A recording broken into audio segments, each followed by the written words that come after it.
If you've been struggling to fall asleep or stay asleep, try listening to a guided meditation tonight on the Sleep Meditation for Women podcast. Meditations are a natural, easy way to quiet your mind and relax your body so you can get the sleep you need. Every night, Sleep Meditation for Women provides a new episode, from body relaxations to guided visualizations and even dedicated sleep sounds. Listen for free now by searching Sleep Meditation for Women on your favorite podcast player and begin sleeping better tonight. This is Optimal Finance Daily, episode 2361, The Lazy Person's Guide to Money by Jokisch with ChristineLuken.com. And I'm your host and personal finance enthusiast, Diana Merriam. This is the show where I serenade you with the sweet sounds of personal finance knowledge from some of the best blogs on the planet, with the author's permission, of course. We have a bunch of shows covering different topics. Just search for Optimal Living Daily to find all of them. But for now, let's get right to it and continue optimizing your life. The Lazy Person's Guide to Money by Jokisch with ChristineLuken.com. You might be surprised that I'm publishing a lazy person's guide to money. Of course, I want you to spend time proactively managing your personal finances, but no more time than you need to. Money management can feel time-consuming and overwhelming, and some money gurus make it harder than it needs to be. If you're imagining that wise money management requires hours of your time and multi-tab spreadsheets, prepare to be relieved. I'll show you how to optimize your personal finances so you only need 15 minutes or less per week to thrive with money. The Lazy Person's Guide to Money. Number 1, online bill pay. This tip probably isn't breaking news for you. In fact, you might already use online bill pay through your checking account, but I'm suggesting something a little different. Set up online bill pay directly with your vendors, your utility company, mortgage, car payment, cell phone, etc., and authorize them to take the full monthly payment due. Even though you're putting them on autopilot, you still need to open those bills. Make note of the due dates and amount so there's plenty in your account to cover it. This saves you time because you don't have to do anything to ensure these bills get paid. With online bill pay via your checking account, you need to log in and schedule the bill to come out, especially those that change monthly. Number 2, mobile banking. I can't even remember the last time I physically walked into my bank. Mobile banking allows you to easily transfer funds between accounts, snap deposit checks, pay bills, and even track your spending. I admit, the first time I used my mobile app to deposit checks, I felt nervous and skeptical. Now, I love it so much, I would cry if it went away. It saves me massive amounts of time because I no longer drive to a physical location to wait in line. Number 3, lazy savings. Use laziness in your favor to save more money. Exercise a tiny amount of self-discipline to set up automatic transfers to your savings account a day or two after your payday. Every Friday, my bank transfers money from my checking to my savings without me doing anything. When I reach the point of not feeling the pain of the money coming out, I modify the transfer and increase it a bit. Afraid it'll be too easy to cancel your recurring transfer? Check with your HR department to see if they'll split deposit your paycheck. Sure, you can change or cancel it, but it takes more work to do it. And if you're lazy, you'll probably let it ride. Number 4, keep tabs on your spending. Using a personal finance app helps you stay on top of your spending and make better choices in the moment. No spreadsheets required. Check to see if your bank has a spending tracker built into their online banking. This is becoming common even with small credit unions, not just the banking giants. Because your accounts are automatically linked to the spending app, all you need to do is set up your budget categories and goals. Just make sure your bank will allow you to link outside accounts. If you use credit cards outside of your main bank, you want those transactions pulled in. If your bank doesn't offer a spending tracker, consider signing up for Ask Zeta, designed for couples, or Mint. Both are free and easy to use.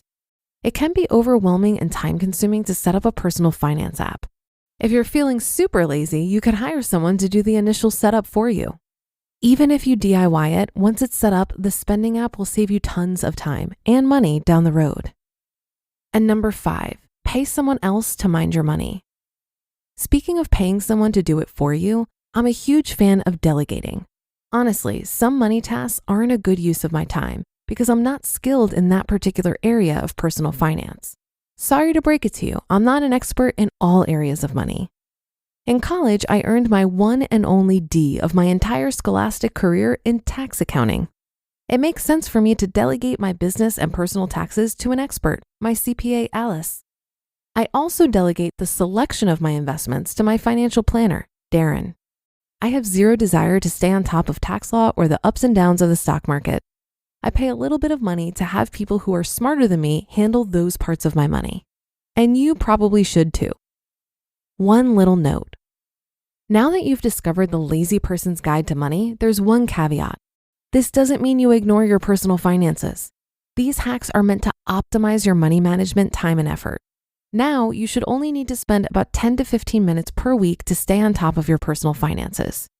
Yes, there will be weeks when you have to spend more time dealing with things like home buying, reviewing insurance policies, and preparing for tax time.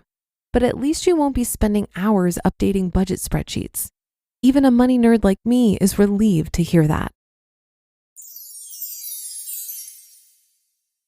You just listened to the post titled The Lazy Person's Guide to Money by Jessica Jokisch with ChristineLuken.com. At Discount Tire, we know your time is valuable. Get 30% shorter average wait time when you buy and book online. Did you know Discount Tire now sells wiper blades? Check out our current deals at DiscountTire.com or stop in and talk to an associate today. Discount Tire. Let's get you taken care of. It might not always be talked about, but one of the biggest concerns for business owners is keeping their companies safe. Improve your company's cybersecurity with our sponsor, NordLocker. Now with NordLocker Business, you can secure and control your business data in an end-to-end encrypted cloud. See and manage the organization's data via your admin panel. Your business data stays protected from data leaks, ransomware, and theft. Thanks to NordLocker Business, you're able to manage members in the organization, inviting, suspending, or deleting users. You can also set up roles, user, owner, or admin, to make sure that data is only accessible by the right people. And not to mention, you can check and manage your license limit and the number of currently active users, access business settings, and control file sharing outside your organization and recover your account. It's time to make sure your company is protected.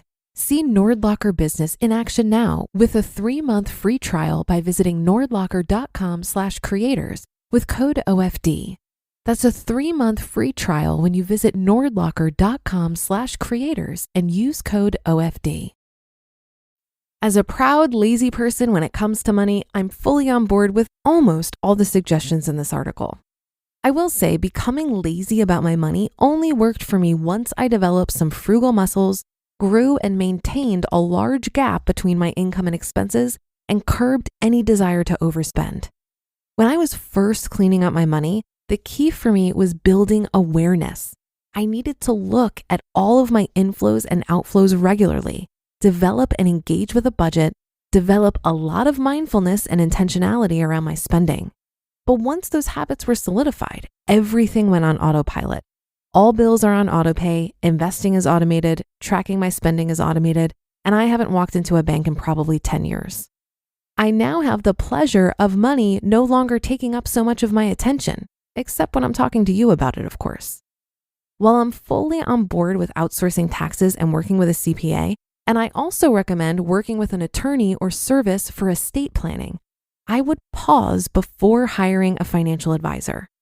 You may find that by the time you are financially literate enough to be able to ask the right questions to find a good advisor, you might not need one anymore.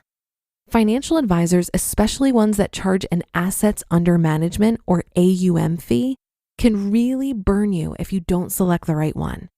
Everyone will tell you to find a fiduciary, but the reality is this standard basically doesn't exist because there are too many conflicts of interest when you work with the large majority of advisors. If you really want to get an expert opinion on your plan and you need financial advice, please hire a flat fee advisor. Not fee only, not fee-based, flat fee. You want to pay them for their time to give you unconflicted financial advice. That should do it for today. Have a happy rest of your day, and I'll see you on the Sunday show tomorrow, where your optimal life awaits.